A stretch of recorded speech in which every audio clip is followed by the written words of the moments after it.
राधे राधे दोस्तों, मेरे YouTube channel धार्मिक कथा शौकी में आपका हार्दिक स्वागत है। मैं आज आपको रविवार व्रत कथा सुना रही हूँ। तो सभी भक्तों को प्रेम से बोलना है सूर्य नारायण भगवान की जय। रविवार व्रत कथा।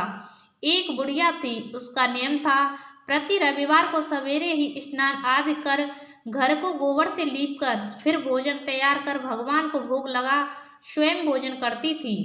ऐसा व्रत करने से उसका घर अनेक प्रकार धन धान्य से पूर्ण था। श्री हरि की कृपा से घर में किसी प्रकार का विघ्न या दुख नहीं था।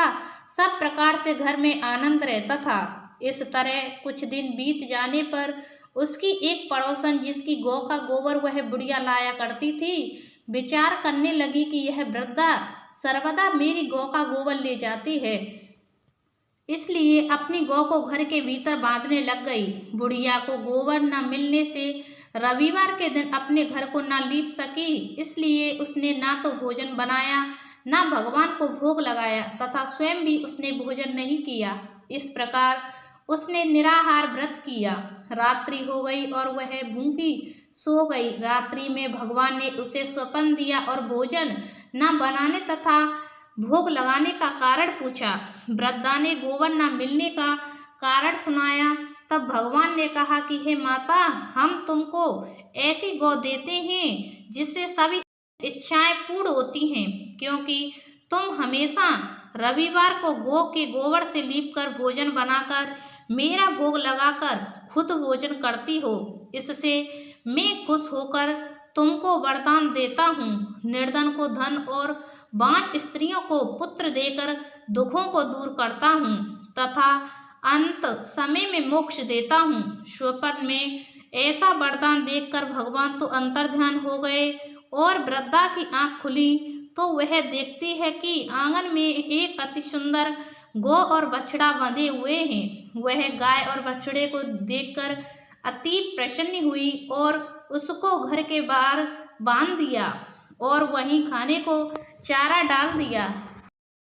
बुढ़िया ने घर के बाहर एक अति सुंदर गौ और बछड़े को देखा तो द्वेष के कारण उसका हृदय जल उठा और उसने देखा कि गाय ने सोने का गोबर किया है, तो वह उस गाय का गोबर ले गई और अपनी गाय का गोबर उसकी जगह पर रख गई। वह नित्य प्रति ऐसा ही करती रही और सीधी सादी बुढ़िया को उसकी खबर तक नहीं हुई। तब सर्वव्यापी ईश्वर ने सोचा कि चालाक पड़ोसन के कर्म से बुढ़िया ठगी जा रही है, तो ईश्वर ने संध्या के समय अपनी माया से बड़े जोर की आंधी चला दी। बुढ़िया ने अंधेरी के भय से अपनी गौ को भीतर बांध लिया। प्रातःकाल जब वृद्धा ने देखा कि गौ ने सोने का गोबर दिया है, तो उसके आश्चर्य की सीमा न रही और वह प्रतिदिन गौ को घर के भीतर बांधने लगी। उधर पड़ोसन ने देखा कि बुढ़िया गौ को घर के भीतर बांधने लगी है और उसका सोने का गोबर उठाने का दाव नहीं चलता, तो वह ईर्ष्या और डाय से जल उठी और कुछ उपाय न देख पड़ोसन ने उस देश के राजा की सभा में जाकर कहा, महाराज, मेरे पड़ोस में एक वृद्धा के पास ऐसी गाय है जो आप जैसे राजाओं के ही योग्य है। वह नित्य सोने का गोबर देती है। आप उस सोने से प्रजा का पालन करिए। वह वृद्धा इतने सोने का क्या करेगी। राजा ने यह बात सुन अपने दूतों को वृद्धा के घर से गाय लाने की आज्ञा दी। वृद्धा प्रातः ईश्वर का भोग लगा भोजन ग्रहण करने ही जा रही थी कि राजा के कर्मचारी गाय खोलकर ले गए। वृद्धा काफी रोई चिल्लाई, किंतु कर्मचारियों के समक्ष कोई क्या कहता। उस दिन वृद्धा गाय के वियोग में भोजन न खा सकी और रात भर रो रो ईश्वर से गाय को पुनः पाने के लिए प्रार्थना करती रही। उधर राजा गाय को देखकर बहुत प्रसन्न हुआ, लेकिन सुबह जैसे ही वह उठा, सारा महल गोबर से भरा दिखाई देने लगा। राजा यह देख घबरा गया। भगवान ने रात्रि में राजा को स्वप्न में कहा कि हे राजा, गाय वृद्धा को लौटाने में तेरा भला है। उसके रविवार के व्रत से प्रसन्न होकर मैंने उसे गाय दी थी।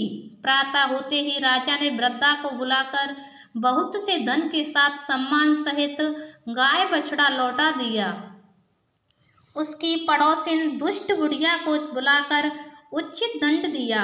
इतना करने के बाद राजा के महल से गंदगी दूर हुई। उसी दिन से राजा ने नगरवासियों को आदेश दिया कि राज्य की तथा अपनी समस्त मनोकामनाओं की पूर्ति के लिए रविवार का व्रत करो। व्रत करने से नगर के लोग सुखी जीवन व्यतीत करने लगे। कोई भी बीमारी तथा प्रकृति का प्रकोप उस नगर पर नहीं होता था। सारी प्रजा सुख से रहने लगी।